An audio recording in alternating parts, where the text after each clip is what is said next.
Good morning, guys. It's the professor here. You'll have to excuse the sound of the air conditioning in the background, but it's 100 freaking degrees here again today in the Northeast.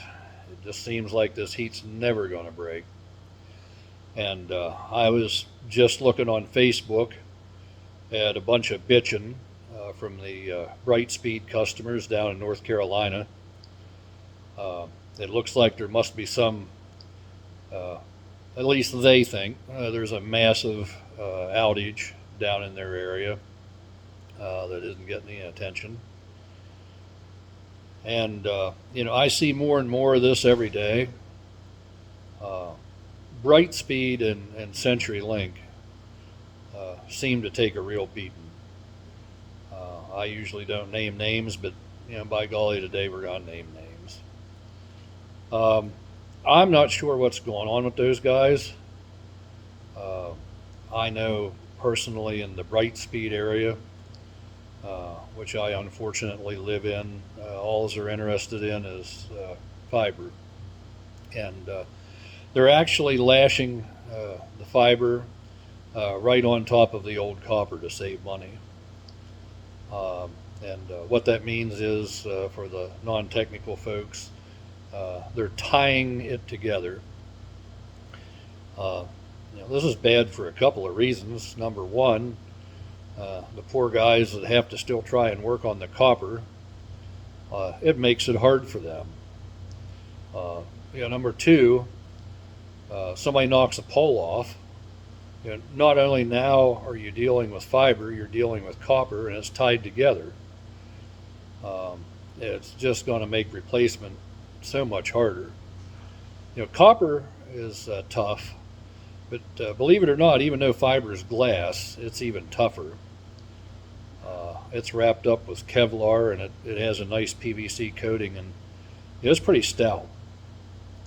Uh, it can survive a car crash and a pole gone down almost as good or better than copper. So, if they didn't tie it together and somebody took a pole down, there's a chance that one or the other or both, the fiber and the copper, might survive. But since they're lashing them together, it's all going to go down in flames. And I personally think the odds are better that it's going to cause more damage than it would if it was separate. But that would take more time and cost more money. So that's why they're not doing it. But anyway, I kind of got sidetracked back to the original statement. That they think there's a large outage and that nothing's being done. They have parameters they follow.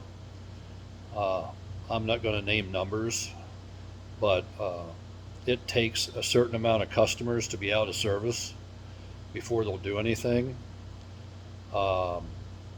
That number is in the hundreds, not the thousands.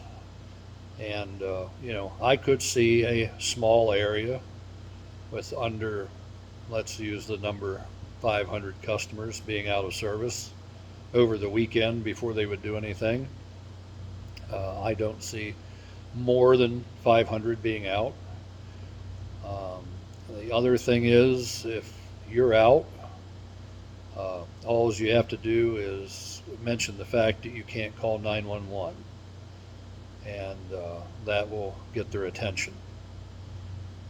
They can avoid a lot, but they can't avoid fixing things where people can't call 911. I personally know of more than one 911 center that has called and complained on the weekend because they have customers that cannot call them unless they have cell service because their landline's down. And as you know, a lot of people have cell phones, but not everybody has a cell phone.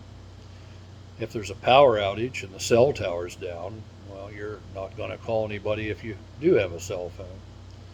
So it kind of puts people in a dangerous situation. Now, your internet being down, yep, that's inconvenient. We can't surf Facebook, buy stuff on Amazon and eBay or whatever, but you can get by. But calling 911 is pretty important, uh, especially if somebody's dying or the house is on fire. We'd sure like to be able to call 911. But anyhow, that's basically what I wanted to talk about briefly today, um, because I have been in the business for many years. I kind of follow along at these bitch groups where people have comments about how long their internet's been out, their phone's been out, etc. Um, but it's kind of highly unusual when you see people within an entire area of the state or the whole state that thinks there's a major outage that's not being taken care of. Uh, Pretty unusual.